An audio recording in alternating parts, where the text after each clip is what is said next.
중대본에서는 사회적 거리 두기의 조정 방안에 대해서 논의했습니다. 11월부터 어렵게 시작한 단계적 일상 회복 과정에서 유행 규모가 커지고 중증 환자들이 많아지며 의료 체계가 한계에 달하는 위기를 맞이하였습니다. 정부는 의료 체계의 붕괴를 피하기 위하여 2주 전 일상 회복을 잠시 중단하고 거리 두기를 강화하는 결정을 하였습니다. 이와 함께 병상을 최대한 신속하게 확충하고 효율화하는 노력을 기울였습니다. 국민들께서 적극적으로 참여해 주신 덕분에 유행 규모는 지난주부터 줄어들고 있습니다. 8,000명에 가깝던 하루 확진자 수가 5,000명대로 감소하고 있습니다. 병상 상황도 점차 안정화되고 있습니다. 지난 2주간 중환자 병상 203개를 비롯하여 1,981개 병상을 확충하였습니다. 80%를 초과하여 한계 상황에 있었던 중환자실 가동률은 66.5%까지 낮아져 의료 제공이 원활해지고 있습니다. 병상이 없어 입원을 대기하는 환자도 이제는 없습니다. 이 모든 성과는 국민들과 의료진들의 적극적인 참여 덕분입니다. 어려운 가운데서도 성숙한 시민의식을 발휘하며 노력해 주신 모든 분들께 진심으로 감사드립니다. 그러나 아직은 안심할 수 있는 상황이 아닙니다. 유행 규모는 줄어들고 있으나 아직 감소세 초기에 불과하고 위중증 환자는 1,000명 이상 계속되고 있습니다. 중증 환자가 줄어들어야 실질적인 피해를 줄일 수 있고 안전한 상황이라고 평가할 수 있습니다. 유행 규모도 지금보다 더 줄여야 합니다. 일상 회복을 재개하기 위해서는 충분한 수준까지 유행 규모를 줄여야 재확산에 대비할 수 있습니다. 이와 함께 델타 변이보다 전파력이 2~3배 높은 오미크론 변이도 계속 확산되고 있습니다. 최대한 확산세를 늦추고는 있지만 빠른 전파 속도와 외국의 사례들을 고려할 때 우리도 우세종이 되는 상황을 피하기 어렵습니다. 현재까지 밝혀진 정보가 부족하여 체계적인 분석과 대응에 어려움이 큰 상황입니다. 이 위험성을 분석하고 대비할 시간이 필요합니다. 이러한 위험성을 종합적으로 고려하여 정부는 지금의 거리두기 조치를 2주간 더 연장하기로 결정하였습니다. 방역과 의료 분야의 전문가들을 비롯한 각계각층의 다양한 의견을 수렴하였습니다. 거의 대부분의 의견들이 지금은 잠시 멈추고 더 참고 노력할 때이며 거리두기를 완화한 것은 위험하다는 것입니다. 이에 따라 4인의 사적 모임 제한과 21시 또는 22시의 운영시간 제한은 종전대로 유지됩니다. 이외에 일부 조정되는 상황에 대해서 설명드리겠습니다. 우선 영화관과 공연장의 운영시간은 상연 또는 공연 시작 시간을 기준으로 22시까지는 입장할 수 있도록 조정하였습니다. 2~3시간의 상연 또는 공연 시간 때문에 운영상 차질이 크고 공연장 혹은 영화관에서 마스크를 쓰고 있는 점, 이런 점이 위험성을 낮은 점을 고려하였습니다. 방역패스 적용 시설을 확대해 백화점과 대형마트 등에도 방역패스가 도입됩니다.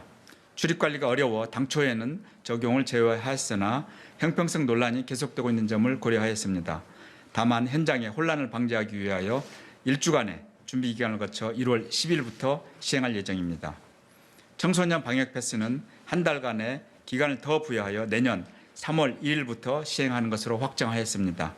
12월 기말고사 기간으로 인해 접종 기간이 짧았고 아직 청소년 접종 완료율이 충분하지 못한 점, 내년 3월 개학 등 학사 일정을 고려하여 당초 2월 1일 시행을 한 달 연기하기로 하였습니다. 또한 다양한 현장에서 청소년 방역 패스의 확인과 적용에 익숙해지는 기간이 필요한 점을 고려하여 한 달간의 계도 기간을 부여할 것입니다. 보다 상세한 내용은 보도자료를 참고해 주시기 바랍니다. 일상의 불편과 서민 경제의 고통을 야기하는 거리두기를 다시 연장할 수밖에 없는 현실에 국민들께 송구스럽고 안타까운 심정입니다. 정부는 국민들께서 어려움을 참고 동참해 주시는 이 소중한 2주간의 동안 모든 총력을 다해 다음의 과제를 준비하겠습니다. 우선 지난 12월 22일 발표한 병상 확보 계획대로 1월 말까지 중증 환자 병상을 1,578개를 비롯하여 6,944개의 입원 병상을 차질 없이 확충하겠습니다. 중환자실 가동률은 이제 70% 아래로 안정화되었고 병상 여력은 앞으로 계속 나아질 것입니다. 계획대로 되면 하루 1만 명의 확진자가 발생하여도 충분히 대응 가능한 의료체계가 준비됩니다. 둘째, 1월 말까지 먹는 치료제를 즉시 활용할 수 있도록 준비를 철저히 해 나가겠습니다. 재택치료와 생활치료센터 등에서 사용할 수 있도록 처방 기준과 배송 시스템을 마련하겠습니다. 계약을 완료한 60만 4천 명분을 포함하여 100만 4천 명분 도입도 차질 없이 달성하겠습니다. 고령층의 3차 접종, 청소년 접종을 비롯한 예방접종을 확대하는 데도 총력을 다하겠습니다. 셋째, 오미크론의 위험성을 분석 평가하고 종합적인 대응 체계를 마련하겠습니다. 오미크론 변이의 감염력, 중증화율, 치명률과 예방접종 효과 등은 아직 과학적인 정보가 부족하여 정확한 위험성을 평가하기 어려운 상황입니다. 오미크론에 대한 최신 자료를 수집하고 우세종화된 해외 국가들을 분석하여 우리에게 미칠 여파를 예측하고 체계적인 대응 방안을 마련하겠습니다. 넷째, 오미크론 유행 시 경증, 무증상 확진자 급증에 대비하여 재택치료를 강화하고 내실화하겠습니다. 관리의료기관과 외래센터를 계속 확충하고 의료 상담과 이송 등 관리체계도 내실화하겠습니다. 이렇게 거리두기를 연장하는 2주간의 기간 동안 정부는 병상과 치료체계를 다시 정비하고 오미크론이라는 확산세의 새로운 위험에 대비하는 계획을 세우고 준비하겠습니다. 이를 통해 다시 일상 회복으로 나아갈 수 있는 튼튼한 토대를 쌓아두겠습니다. 거리두기 연장으로 어려움을 겪게 되는 소상공인과 자영업자분들께는 참으로 송구스러운 심정입니다. 힘드시겠으나 우리 사회 모두를 위한 불가피한 결정임을 양해해 주시기 바랍니다. 정부는 우리 공동체를 위해 어려움을 감수하고 계신 소상공인과 자영업자분들에 대한 지원을 강화할 것입니다. 자세한 내용은 중소벤처기업부 장관께서 발표할 예정입니다. 국민 여러분, 오늘은 2021년 마지막 날입니다. 올 한 해도 장기화되고 있는 코로나19 유행 때문에 많은 분들이 힘들고 어려운 시간을 보내왔고 지금도 위기의 상황에 처해 있습니다. 그러나 우리 국민들께서는 또 한 번 힘을 내주셔서 큰 고비를 넘기고 상황을 호전시키고 있습니다. 반복되는 위기 속에서도 국민들과 의료진들의 참여와 협력, 희생정신으로 우리는 위기를 극복해왔고 이번에도 그럴 것입니다. 한 해 동안 수고해 주신 모든 국민들과 의료진들에게 다시 한번 깊은 감사의 말씀을 드립니다. 지금까지 잘 해왔듯이 모두 함께 2주간 더 노력하면 훨씬 더 안전한 상황을 맞이하게 될 것입니다.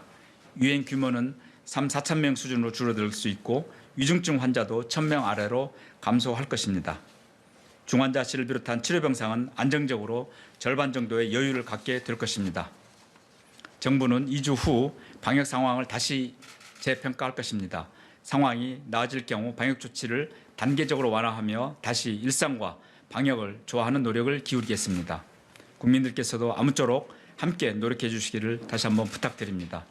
모임과 약속을 자제하며 사람 간 접촉을 줄여주시고 예방접종에 적극적으로 참여해 주시기 바랍니다. 특히 60세 이상의 연령층에서는 3차 접종을 꼭 받아주시기를 부탁드립니다. 새해에는 다시 새로운 일상 회복에 희망이 이어지도록 정부도 모든 총력을 다해 주어진 임무를 수행하겠습니다. 국민과 의료계, 정부가 함께 힘을 모아 한마음으로 이번 위기를 대응한다면 우리는 분명히 이 위기를 슬기롭게 극복하고 다시 일상 회복의 길로 나아갈 수 있을 것입니다. 새해에는 모든 국민들의 가정에 안녕과 행복이 보다 일상을 영위할 수 있기를 기원하며 정부는 더 노력하겠습니다. 감사합니다.